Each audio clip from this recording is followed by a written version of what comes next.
करें तो आपके पास यहां पे जो कंपनी इंक्लूडेड किए जाएंगे वो आपके 3 रत्नों में इंक्लूड किए जाएंगे। सबसे पहला है आपके पास मिनी रत्न। क्या है आपके पास? सबसे पहला क्या है? मिनी रत्न। ठीक, इसको 2 कैटेगरी के अंदर डिवाइड किया गया है, कैटेगरी 1, ठीक है, समझ पा रहे हैं, और मिनी रत्न को ही कैटेगरी 2 में डिवाइड किया गया है। मिनी रत्न कंपनीज को ऐसे कंपनी सीपीएससी, जितने भी ऐसे सीपीएससी कंपनी है, सीपीएससी कंपनी, सीपीएससी का मतलब क्या है? सेंट्रल पब्लिक सेक्टर एंटरप्राइजेस, ठीक है, जितने भी ये गवर्नमेंट ओन्ड कंपनी, मतलब क्या है, ध्यान रखिएगा, पब्लिक कंपनी होनी चाहिए। इनको इसमें प्राइवेट कंपनी को हम इंक्लूड नहीं करते, सिर्फ और सिर्फ पब्लिक कंपनी को इंक्लूड करते हैं, जिनको इनके अंदर डाला जाएगा। तो सबसे पहले जो गवर्नमेंट है वो मिनी रत्न के अंदर डाल सकते हैं, लेकिन किस किस सिचुएशन में? अगर हम बात करें कैटेगरी फर्स्ट, अगर हम देखें सबसे पहले मिनी रत्न को लाया कब गया? तो आपका 1999 के अंदर लेके आया गया। अब इसके बारे में अगर थोड़ा सा डिटेलिंग देखें तो कैटेगरी फर्स्ट के अंदर वो कंपनी आपकी लिस्ट की जाएंगी या फिर वो कंपनी डाली जाएंगी जो लास्ट 3 ईयर में, जिनका लास्ट 3 इयर्स में पॉजिटिव नेटवर्थ रहा हो। क्या रहा हो? पॉजिटिव नेटवर्थ रहा हो। पॉजिटिव नेटवर्थ रहा हो, पॉजिटिव नेटवर्थ का मतलब समझ रहे हैं?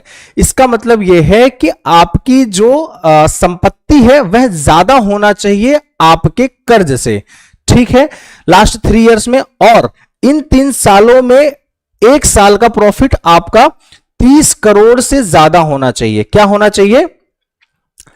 प्री टैक्स, टैक्स देने से पहले जो आपका प्रॉफिट होना चाहिए, मोर देन 30 करोड़ होना चाहिए, 30 करोड़ होना चाहिए इन तीनों सालों में। कोई भी 1 साल के बीच में कोई दिक्कत तो नहीं है यहां तक? किसी प्रकार की किसी बच्चों को कोई इशू तो नहीं है यहां तक? चलिए, बहुत ही बढ़िया। तो ये आपके कैटेगरी फर्स्ट में डाल दिए जाएंगे अगर ऐसी कोई कंपनी यहां पे पब्लिक सेक्टर कंपनी दिखती है सीपीएससी को। कोई दिक्कत यहां तक? अब अगर हम देखें यहां पे तो इसके अंदर टोटल 61 कंपनी है। किसके अंदर? इसके अंदर टोटल कितने कंपनीज हैं? 61 कंपनी जो है आपके मिनी रत्न कैटेगरी फर्स्ट के अंदर इंक्लूड है। जैसे एयरपोर्ट अथॉरिटी ऑफ इंडिया भी आप सब लोग एक एग्जांपल के तौर पे समझ सकते हैं। अगर अब हम बात करें मिनी रत्न 1991 में जिसका फॉर्मेशन हुआ आपकी स्कीम के तहत, कैटेगरी सेकंड में अगर देखिए साथियों, यहां से मैं इसको डिवाइड कर दे रहा हूं, कैटेगरी सेकंड के अंदर वो कंपनी इंक्लूड करी जाएंगी जिनका जो नेटवर्थ रहा हो, नेटवर्थ पॉजिटिव रहा हो। क्या रहा हो? नेटवर्थ पॉजिटिव रहा है ड्यूरिंग लास्ट 3 ईयर। अभी ये चीज मैंने समझा दिया कि पॉजिटिव रहने का मतलब क्या है कि आपकी संपत्ति ज्यादा होनी चाहिए आपके कर्ज से, मतलब 3 साल तक अप्रोक्स आप प्रॉफिटेबिलिटी में इतना होने चाहिए कि कंटिन्यू आपकी संपत्ति ज्यादा रहे, नेटवर्थ आपकी जो है वो पॉजिटिव रहे। कोई इशू तो नहीं है उनको। फिर आपको क्या बोलते हैं, मिनी रत्न 1 में भी डाल दिया जा सकता है। क्लियर है यहां तक? कोई इशू तो नहीं है। दूसरा देखें तो वो किसी भी तरीके के डिफॉल्टर नहीं होने चाहिए, not defaulted in any government loans, government due loans. ध्यान से समझिएगा इसका मतलब क्या है। अगर किसी भी प्रकार का उन्होंने कोई लोन लिया है किसी भी सरकारी बैंक से, तो वहां पे एक डिफॉल्टर के रूप में वो नहीं होने चाहिए, ये एक सॉल्वेंट के रूप में होने चाहिए ये कंपनीज हैं। यहां तक समझ में आ गया? कोई दिक्कत तो नहीं है। तो एक सॉल्वेंसी इनकी मार्केट में होनी चाहिए, कोई दिक्कत तो नहीं है।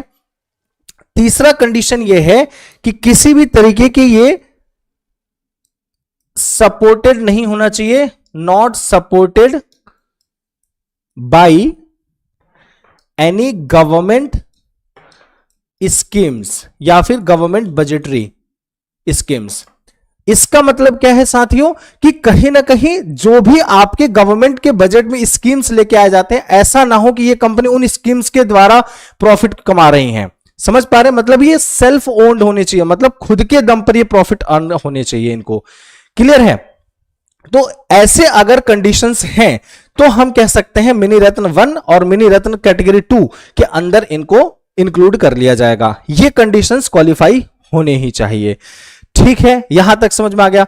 सर इसका अगर हम बात करें तो इसका बेनिफिट क्या है, इससे हमें क्या मिलेगा? इनको अगर मिनी रत्न में शामिल कर दिया जाता है तो इससे इनको फायदा क्या होगा?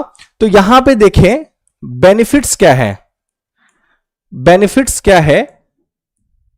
तो सबसे पहला अगर हम लोग यहां पे बेनिफिट्स का मतलब समझ रहे हैं कि अगर इनको मिनी रत्न में शामिल कर दिया गया तो इससे फायदा क्या होगा इन कंपनीज को। तो सबसे पहला बेनिफिट यह है कि इनको कहीं ना कहीं फाइनेंशियल जो ऑटोनॉमी है वो मिल पाएगी, एनहेंस्ड फाइनेंशियल ऑटोनॉमी। मतलब ये जो अभी अपने फाइनेंस के लिए डिपेंडेंट होते थे, इनको थोड़ी सी अगर हम कहें कि गवर्नमेंट अप्रूवल्स इनको कहीं ना कहीं चाहिए था, अगर कहीं पे इनको इन्वेस्ट करना है तो गवर्नमेंट अप्रूवल चाहिए, परमिशन चाहिए, तो इनको कहीं ना कहीं फाइनेंशियल ऑटोनॉमी मिल जाती है। मतलब क्या है, डिपेंडेंसी जो है इनकी गवर्नमेंट पे कम हो जाती है। मतलब कहीं ना कहीं इनको जो परमिशन है कहीं ना कहीं कम हो जाती है, गवर्नमेंट से परमिशन कम से कम लेना पड़ता है किसी भी फाइनेंशियल डिसीजन को लेने के लिए। ठीक है, बहुत बढ़िया। दूसरा सर क्या बेनिफिट हो सकता है? तो दूसरे की अगर हम बात करें तो इनको ऑपरेशनल फ्लेक्सिबिलिटी मिल जाती है। ऑपरेशनल फ्लेक्सिबिलिटी मिल जाती है। क्लियर है? क्या मिल सकता है? ऑपरेशनल फ्लेक्सिबिलिटी यहां पे मिल जाती है कि मतलब वो अगर चाहे तो किसी भी ज्वाइंट वेंचर के साथ चाहे तो वो अपने आप को कर सकते हैं, एड ऑन कर सकते हैं। किसी भी अलायंस, कोई भी अलायंस कर सकते हैं। कोई भी अपनी सब्सिडियरी ब्रांच अगर ओपन करना चाहें तो आपका ओपन कर सकते हैं। तो ये कुछ बेनिफिट है, समझ में आ रही है बात? तो ये कुछ बेनिफिट है आपके अगर इनको मिनी रत्न में शामिल कर दिया जाता है, या फिर नवरत्न में भी, नवरत्न की भी बात करेंगे, या नवरत्न में अगर हम शामिल कर देते हैं, यहां तक कोई दिक्कत तो नहीं है। और क्या फायदा हो सकता है सर? इनकी मार्केट के अंदर कॉम्पिटिटिवनेस बढ़ा दिया जाता है, बढ़ जाती है। ठीक है, तो हम कह सकते हैं improved competitiveness in the global market. अगर हम देखें तो इनको जब इस कंपनी के अंदर शामिल कर दिया जाता है, मिनी रत्न स्कीम के अंदर अगर शामिल कर दिया जाता है, या फिर नवरत्न के अंदर शामिल कर दिया जाता है, या महारत्न के अंदर शामिल कर दिया जाता है, तीनों की ही बात करें तो तीनों का मेन बेनिफिट यह है कि इनकी फाइनेंशियल ऑटोनॉमी बढ़ जाती है, डिपेंडेंसी गवर्नमेंट परमिशन पे कम हो जाती है, ऑपरेशनल फ्लेक्सिबिलिटी बढ़ जाती है, और साथ ही साथ ये कॉम्पिटिटिव मार्केट के अंदर कहीं ना कहीं आ जाते हैं। ग्लोबली लेवल पे देखें, ग्लोबल लेवल पे देखें, यहां तक क्लियर है? सर मैं पंडित हूं तो मैं पीएनबी में अप्लाई कर सकती हूं क्या प्लीज? बिल्कुल कर सकते हो यार, इसमें कोई इशू नहीं है, यहां तक कोई दिक्कत तो नहीं है। अब अगर हम बात करें दूसरी जो आपके पास स्कीम आती है वो आती है नवरत्न। कौन सी कंपनी आती है? नवरत्न। अच्छा एक चीज और मैं यहां पे समझा दूं आप सभी को, इसके अंदर और एक चीज समझा दूं तो इसमें आपकी अगर मैंने बताया टोटल कितनी कंपनी, 61 कंपनीज हैं, और इस कैटेगरी 2 के अंदर अगर हम रिसेंट में देखें तो अभी आपके पास टोटल कितनी है? 12 कंपनी है, 12 कंपनीज इसके अंदर आ रही हैं। ठीक है, कोई दिक्कत नहीं है, 12 कंपनी इसके अंदर आती है। मतलब अगर हम देखें तो टोटल जो मिनी रत्न कंपनी है अभी आपके करंट सिचुएशन में 73 पीएससी को लिस्ट किया गया है। कितने कंपनी? टोटल 73। याद रखिएगा, यहां तक किसी बच्चे को किसी प्रकार की दिक्कत है तो आप सभी लोग मुझे बता सकते हैं, किसी प्रकार की अगर किसी भी बच्चे को अगर दिक्कत है। ठीक है, कोई इशू तो नहीं है यहां तक? चलिए अब थोड़ा सा हम नवरत्न की बात कर लेते हैं कि ऐसे कौन सी कंपनी होंगी, ऐसे कौन से पीएससी होंगे जो नवरत्न के अंदर शामिल किए जा सकते हैं। तो नवरत्न के अंदर सबसे पहले वो कंपनी शामिल किए जाएंगे जो कि आपके ऑलरेडी मिनी रत्न 1 में होंगे। ठीक है, मिनी रत्न 1 के अंदर जो मतलब कैटेगरी 1 वाले में होने चाहिए, तभी उनको शामिल किया जाएगा। और दूसरी चीज, वह जो है company schedule A of companies act 2013 के अकॉर्डिंग में लिस्ट होने चाहिए, इसके अकॉर्डिंग रजिस्टर्ड होने चाहिए वो कंपनी। कौन से? Schedule A of companies act 13 के तहत, कोई दिक्कत तो नहीं है। अब यहां पे सबसे बड़ी चीज वो है कि ऐसी कंपनी को नवरत्न के अंदर इंक्लूड किया जाएगा, कैसी? 5 सालों में मिनिमम 3 सालों तक उनका जो परफॉर्मेंस रहा हो अप्रोक्स 60% स्कोर करने चाहिए अपने परफॉर्मेंस के बिहाफ पे। अब सर यहां पे इसका मतलब क्या है? यहां पे इसका मतलब क्या है? एक्चुअली में सीपीएससी ने क्या कर रखा है, सीपीएससी मतलब समझ रहे ना, सेंट्रल पब्लिक सेक्टर एंटरप्राइजेस, इसने क्या कर रखा है, अपने ना कुछ डिविजन्स कर रखे हैं, मतलब कुछ पैरामीटर सेट किया है कि ऐसे कौन सी कंपनी को आपके नवरत्न के अंदर शामिल किया जाएगा। ऐसी 6 पैरामीटर्स हैं, जिन 6 पैरामीटर्स के बिहाफ पे, ध्यान से समझिए, उन 6 पैरामीटर्स के बिहाफ पे आपके अगर 60% स्कोर करती हैं तो उन कंपनी को नवरत्न के अंदर शामिल कर दिया जाएगा। ठीक है, कोई इशू तो नहीं है। अब वो जो 6 पैरामीटर हैं वो क्या होना चाहिए? जो 6 पैरामीटर हैं वो क्या होने चाहिए? तो सबसे पहले अगर हम देखें तो वो होना चाहिए net profit to net worth, net profit to net worth होना चाहिए। दूसरा क्या होना चाहिए? Manpower cost, manpower cost to total production cost, total production cost होना चाहिए किसी भी आपके गुड्स एंड सर्विसेज का। ठीक है, और क्या होना चाहिए? Earning per share, earning per share. ठीक है, और क्या होना चाहिए? इंटरसेक्टरल, इंटरसेक्टरल परफॉर्मेंस। किसी बच्चों को यहां तक किसी बात की अगर कोई परेशानी है तो बता सकता है, कोई दिक्कत तो नहीं है। और आपके पास क्या होना चाहिए? Profit before interest, tax, depreciation to capital employed. कोई दिक्कत यहां तक? कितने हो गए? 1 2 3 4 5। लास्ट जो होना चाहिए वो क्या होना चाहिए? Net profit before interest and tax to turnover. ये 6 पैरामीटर हैं।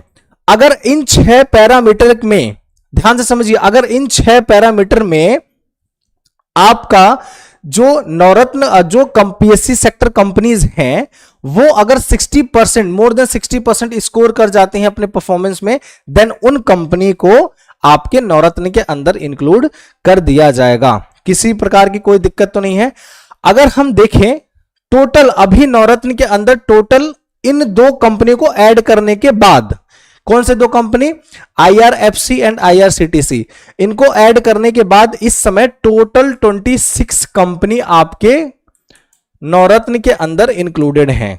कोई परेशानी, कोई दिक्कत? कितने हैं टोटल? आपके 26 कंपनी। ठीक है, इन 2 कंपनी को ऐड करने के बाद कौन से? IRFC and IRCTC, TTC। ठीक, अगर हम यहां पे देखें तो नवरत्न भी जो है वो आपका 1999 में ही फॉर्म किया गया। नवरत्न स्कीम को भी 1999 के अंदर ही लेके आया गया। इसके बारे में और डिटेलिंग लेंगे तो ऐसी कंपनी जो होती है ना, यहां पे समझने की कोशिश करें तो 1000 करोड़ ऑफ रुपीज का, more than 1000 crore of rupees का इन्वेस्ट कर सकते हैं किसी भी सिंगल प्रोजेक्ट में, किसी भी सिंगल प्रोजेक्ट के अंदर इन्वेस्ट कर सकती हैं। कितना? 1000 करोड़ का नहीं, 1000 करोड़ तो कम से कम 15% या फिर 15% का इन्वेस्टमेंट कर सकती हैं किसी भी सिंगल प्रोजेक्ट पर 1 साल के अंदर। अगर किसी सिंगल प्रोजेक्ट पर 15% कर सकती हैं और मैक्सिमम जो है वो 30% तक कर सकती हैं ऑफ दियर नेटवर्थ, जो भी इनका नेटवर्थ है। कोई दिक्कत तो नहीं है।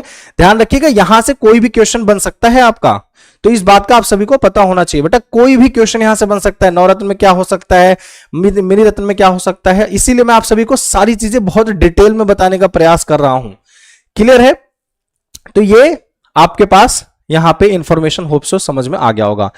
लास्ट जो है आपके पास उन कंपनी को शामिल किया जाएगा कहां पे, महारत्न में, ठीक है, महारत्न में। तो महारत्न में ऐसे कौन सी कंपनी को महारत्न के अंदर शामिल किया जाएगा, तो वो है आपके कौन से कंपनी, सबसे पहले वो आपके इंक्लूडेड होने चाहिए, इंक्लूडेड होने चाहिए किसमें, आपके नवरत्न के अंदर।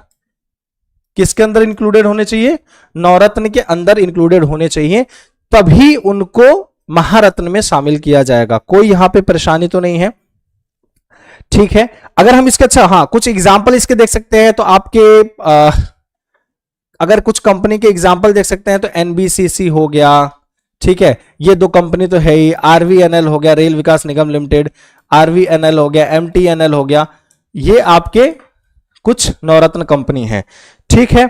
नेक्स्ट अगर हम बात करें, ये महारत्न के अंदर वो कंपनी इंक्लूड करे जाएंगे जो आपके नवरत्न के अंदर ऑलरेडी इंक्लूडेड हैं, क्लियर है। दूसरा, स्टॉक एक्सचेंज के अंदर रजिस्टर्ड होने चाहिए, मतलब लिस्ट होने चाहिए, स्टॉक एक्सचेंज के अंदर लिस्टेड होने चाहिए अकॉर्डिंग टू सेबी नॉर्म्स, जो भी सेबी के नॉर्म्स है उसके बिहाफ पे। यहां तक कोई परेशानी, किसी प्रकार की कोई दिक्कत तो नहीं है, हाँ बिल्कुल ये भी आ जाएंगे, ठीक है, यहां तक कोई परेशानी तो नहीं। अब यहां पे उन सभी कंपनियों को, नवरत्न वाले कंपनियों को महारत्न में इंक्लूड किए जाएंगे जब ये तीन कंडीशंस पूरी होंगी। कौन कौन सी वो तीन कंडीशन है, सबसे पहले ध्यान से देखिए, सबसे पहले अगर हम देखें तो उनका नेट एवरेज एनुअल जो टर्नओवर होना चाहिए, टर्नओवर होना चाहिए वो more than 25,000 crore of rupees का होना चाहिए ड्यूरिंग 3 इयर्स, ठीक है। 3 सालों में कम से कम उनका जो नेट एवरेज एनुअल टर्नओवर होना चाहिए वो मोर देन 25,000 करोड़ का होना चाहिए। या फिर अगर हम कहें, या फिर का मतलब ये तीनों ही चीजें होनी चाहिए, ठीक है। या फिर उनका जो नेट एवरेज है, net average annual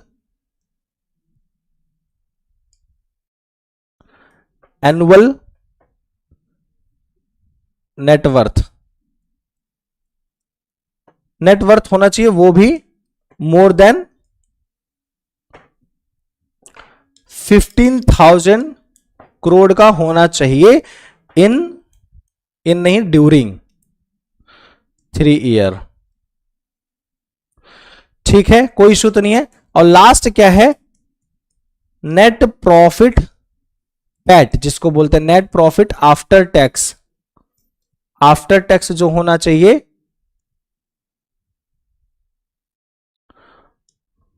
more than 5,000 crore होना चाहिए ड्यूरिंग 3 ईयर, ठीक है, कोई इशू तो नहीं है। और लास्ट इनकी जो एलिजिबिलिटी है महारत्न में शामिल होने की, वो क्या है आपके, इनका सिग्निफिकेंट इन ग्लोबल मार्केट। अब यहां पे इसका क्या मतलब है कि कहीं ना कहीं ये जितने भी कंपनी हैं उनको यहां पे शामिल किया जाएगा महारत्न के अंदर, जिनका एक इंटरनेशनल लेवल पे कुछ सिग्निफिकेंस हो, कुछ इंपोर्टेंस हो यहां पे, ठीक है। और प्रॉफिट जो है वो 5,000 तो मैंने आप सभी को बता दिया है। तो इन कंपनी को महारत्न में इंक्लूड किया जाएगा जिनका इंटरनेशनल लेवल पर कहीं ना कहीं आपका मतलब कुछ सिग्निफिकेंस होना चाहिए, कुछ ग्लोबल लेवल पे इनका सिग्निफिकेंस होना चाहिए, क्लियर है। तो अब आप सभी लोग चाहेंगे तो आप सभी लोग यहां पे देख सकते हैं। अब इसके अंदर कौन से ऐसे कंपनीज हैं जो कि शामिल किए गए हैं, तो आप सभी लोग देख सकते हो इसके अंदर टोटल जो अभी महारत्न के अंदर है वो टोटल 14 कंपनी है। कितने हैं टोटल, 14 कंपनी अप्रोक्स, हाँ if I am not wrong 14 company approx होंगे इसके अंदर। जैसे HAL है, आपका HPCL है, ठीक है, कोई दिक्कत तो नहीं है। गेल है, गेल भी इसी के अंदर है, ठीक है। चलिए, तो ये आपका यहां पे अगर आप सभी लोग देख सकते हैं तो ये आपका क्वेश्चन हो जाएगा क्या, कि ऐसे कौन से दो कंपनी हैं जो आपके नवरत्न पीएसयू के अंदर शामिल किए गए हैं वो है आईआरसीटीसी एंड आईआरएफसी। क्लियर है सभी को?